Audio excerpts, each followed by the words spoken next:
ఈ మధ్య కాలంలో సైబర్ నేరగాళ్ళు ఇన్సూరెన్స్ పాలసీదారులను కూడా బాగా మోసాలు చేస్తున్నారని తెలుస్తుంది. సో ఇది చాలా సర్వేల్లో బయటపడుతుంది అన్నమాట.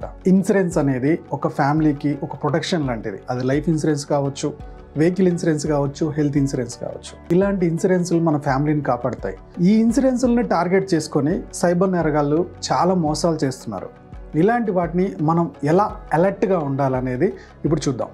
ఫైనాన్స్కి సంబంధించి ఎలాంటి ఇన్ఫర్మేషన్ తెలుసుకోవాలనుకున్నా, డైరెక్ట్ సెల్లింగ్ బిజినెస్ గురించి ఎలాంటి ఇన్ఫర్మేషన్ తెలుసుకోవాలనుకున్నా, డిస్క్రిప్షన్లో మా వాట్సాప్ గ్రూప్ లింక్ ఇస్తున్నాను. అందులో లాగిన్ అయిపోయి మీకు కావాల్సిన ఇన్ఫర్మేషన్ మాకు వాట్సాప్ చేయొచ్చు.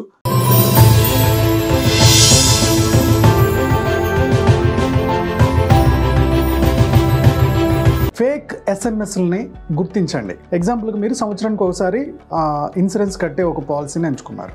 సో 2-3 నెలల నుంచే కొన్ని కాల్స్ వస్తాయి. సో మీరు ఇమీడియట్గా పే చేస్తేనే మీ ఇన్సూరెన్స్ కంటిన్యూ అవుతుంది, లేకపోతే క్లోజ్ అయిపోతుంది. సో ఇప్పుడు ఒక లింక్ పంపిస్తున్నాం, లేకపోతే జీపే నెంబర్ పంపిస్తాము, దీనికి పే చేయండి అని చెప్పి అడుగుతూ ఉంటారు. ప్రీమియం డేట్ ఎప్పుడు ఉందో కూడా చాలామంది గుర్తుండదు. అందువల్ల నిజంగానే అలా జరుగుతుందేమో అని చెప్పేసి ఆ లింక్ క్లిక్ చేసి మనీ పే చేయడం కానీ, లేదా పర్సనల్ అకౌంట్కి అంటే గూగుల్ పేకో ఫోన్పేకో డబ్బులు పంపించడం కానీ చేసి మోసపోవడాలు జరుగుతున్నాయి. అలాంటి పనులు చేయొద్దు. ఏ ఇన్సూరెన్స్ కంపెనీ కూడా పర్సనల్ అకౌంట్ నెంబర్లు ఇవ్వదు, జీపే నెంబర్లు, ఫోన్పే నెంబర్లు ఇవ్వదు. రెండోది, ఏ లింక్ మీద కూడా క్లిక్ చేయకండి. ఒకసారి లింక్ మీద క్లిక్ చేశారంటే మీ అకౌంట్ డీటెయిల్స్ అన్నీ హ్యాక్ అయ్యే ఛాన్స్ ఉంటుంది. సో మీ అకౌంట్లో ఉన్న అమౌంట్ అంతా కూడా పోయే ఛాన్స్ ఉంది. సో ఇది నిజమా కాదా అని చెప్పి మీకు ఎవరైతే ఏజెంట్ కట్టించారో ఆ ఏజెంట్కి ఫోన్ చేసి కన్ఫర్మ్ చేసుకోండి. లేదా టోల్ ఫ్రీ నెంబర్ ఉంటుంది. మీరు ఏ ఇన్సూరెన్స్ కంపెనీ అయితే ఆ insurance company toll free number ఉంటుంది, దానికి కాల్ చేసైనా కన్ఫర్మ్ చేసుకోండి. కన్ఫర్మ్ చేసుకున్న తర్వాత పేమెంట్ ప్రొసీజర్లో ముందుకెళ్ళండి. సో ఇప్పుడు ఆన్లైన్ వచ్చిన తర్వాత ఇన్సూరెన్స్ ప్రీమియంలు అన్నీ కూడా ఆన్లైన్లోనే పే చేస్తున్నారు. ఓకే, మీరు మీ కంపెనీ ఇన్సూరెన్స్ పోర్టల్లోకి వెళ్తారు, యూజర్ ఐడి పాస్వర్డ్ ఇచ్చి మీరు అందులో నుంచే పే చేయడం అనేది చాలా జరుగుతుంది. అయితే ఈ పాస్వర్డ్ అనేది చాలా కీలకం. ఓకే, ఈ పాస్వర్డ్ని తరచుగా చేంజ్ చేస్తూ ఉండండి, పాస్వర్డ్ మారుస్తూ ఉండండి. ఫ్రీ వైఫైలు వస్తున్నాయి కదా అని ఫ్రీ వైఫై దగ్గర మీరు పాస్వర్డ్ ఈ బ్యాంకుకి సంబంధించి కానీ ఇన్సూరెన్స్కి సంబంధించింది కానీ వాడకండి. ఎందుకంటే ఫ్రీ వైఫై వాడుకుంటున్నప్పుడు దీంట్లో మీ డీటెయిల్స్ తాలూకు డేటా కొంచెం ఫీడ్ అవుతుంది. సో మీ ఇన్సూరెన్స్ తాలూకు డేటా పాస్వర్డ్ కానీ మీ బ్యాంకు పాస్వర్డ్ కానీ మీకు లీక్ అయ్యే అవకాశం ఉంది. కాబట్టి హ్యాకర్స్కి అది చాలా ఈజీ ప్రాసెస్. సో మీరు కేవలం మీ పర్సనల్ డేటా తోటి, లేకపోతే ఇంటి దగ్గర మీ పర్సనల్ వైఫై తోటి మాత్రమే బ్యాంకుకి కానీ ఇన్సూరెన్స్ కానీ పాస్వర్డ్లు చెక్ చేసుకోండి. ఎక్కడ పడితే అక్కడ ఓపెన్ చేసి చూసుకోకండి. దీనివల్ల మీ పాస్వర్డ్ ప్రొటెక్షన్ అనేది కంపల్సరీ జరుగుతుంది. ఇన్సూరెన్స్ పాలసీ ఉన్న వాళ్ళతో పాటు లేని వాళ్ళని కూడా మోసాలు చేస్తున్నారు.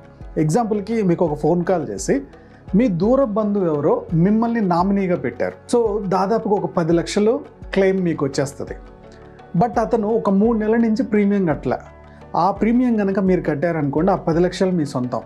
కాబట్టి ఈ 3 నెలల ప్రీమియంని, అది 15,000, 30,000, 40,000, ₹1,00,000 మీరు కనుక మాకు ట్రాన్స్ఫర్ చేస్తే దాన్ని నేను యాక్టివ్ చేసి మీ అకౌంట్లోకి ట్రాన్స్ఫర్ పెడతా అని చెప్పి ఇలాంటి మోసాలు కూడా ఎక్కువైపోతున్నాయి. ఓకే, ఇలాంటి వాటిని నమ్మకండి. అలాగే మీరు 3 సంవత్సరాలకు సరిపడా ప్రీమియం కట్టండి. 3 సంవత్సరాల ప్రీమియం ఒకటేసారి కట్టేస్తే మీకు లైఫ్ లాంగ్ కూడా మీరేం కట్టక్కర్లేదు, మీకు ఇంత బెనిఫిట్ ఉంది అంత బెనిఫిట్ ఉందని చెప్తున్నారు. ఈ ప్రీమియం కట్టించుకున్న తర్వాత ఆ ఇన్సూరెన్స్ ఎక్కడుందో కూడా తెలియదు. సో వీళ్ళు పంపించే మెయిల్స్ కానీ, వీళ్ళు పంపించే ఆ పోర్టల్స్ కానీ ఫేక్ పోర్టల్స్ కొంచెం గట్టిగా గమనిస్తే అది నిజమైన కంపెనీయా కాదో కూడా మీకు తెలిసిపోతుంది. హెచ్డిఎఫ్సి ఇన్సూరెన్స్ అని ఒక ఫేక్ ఐడి క్రియేట్ చేసి ఇచ్చే వాళ్ళు కూడా ఉన్నారు. కాబట్టి మీరు ఖచ్చితంగా మీ ఏజెంట్కి కానీ మీ టోల్ ఫ్రీ నెంబర్కి కానీ కాల్ చేసి అసలు ఇలాంటి ఇన్సూరెన్స్ ఉందా లేదా, నిజంగా 3 సంవత్సరాలు కడితే లైఫ్ను కవర్ చేసే అలాంటి పాలసీలు ఉన్నాయా లేదా, ఈ పాలసీ మీద ఒక అవగాహన తీసుకొని అప్పుడు మాత్రమే ముందుకెళ్ళండి. మీరు ఏదైతే పాలసీలు కడుతున్నారో ఇయర్లీ కడుతున్నారా, ఓకే, క్వార్టర్లీ కడుతున్నారా, ఎన్ని పాలసీలు ఉన్నాయి, ఇవన్నీ ఒక డైరీలో రాసుకోండి. మీరు ఒకవేళ జనవరిలో పాలసీ స్టార్ట్ అయింది అనుకోండి, జనవరిలో ఒకవేళ క్వార్టర్లీ పెట్టుకుంటే మళ్ళీ ఏప్రిల్లో కట్టాలి కదా. సో మీరు ఎప్పటికప్పుడు దాని మీద డేట్ వేసుకోండి. సో ఏమవుతుందంటే ఈ ఫైల్ మెయింటైన్ చేస్తున్నప్పుడు మధ్యలో ఎవరన్నా కాల్ చేసినా కానీ ఆ డేటా మీ దగ్గర ఉంటుంది కాబట్టి ఇది ఫేక్ కాల్ అని మీకు అర్థమైపోతుంది. వాళ్ళని అవాయిడ్ చేయొచ్చు. సో ఆటోమేటిక్గా మీ పాస్వర్డ్ చెప్పక్కర్లేదు, ఏ లింక్ తోటి మీరు కూడా మీరు మనీ పే చేయక్కర్లేదు. దీనివల్ల మోసాలు తగ్గించడానికి చాలా స్కోప్ ఉంది. సో టెక్నాలజీ పెరుగుతున్న కొద్దీ ఇన్సూరెన్స్ ప్రీమియాలు తీసుకోవడం కానీ, ప్రీమియం కట్టడం కానీ ఇవన్నీ కూడా ఈజీ అవుతున్నాయి. ఎట్ ద సేమ్ టైం నేరగాళ్ళకు కూడా ఇంకొక స్కోప్ దొరుకుతుంది. దొంగతనం చేసేవాడు వాడి దారిని కూడా వాడు హైలైట్ చేసుకుంటూ వెళ్తున్నాడు. కాబట్టి ఇలాంటి సైబర్ నేరాల నుంచి జాగ్రత్తగా ఉండడం మన పని.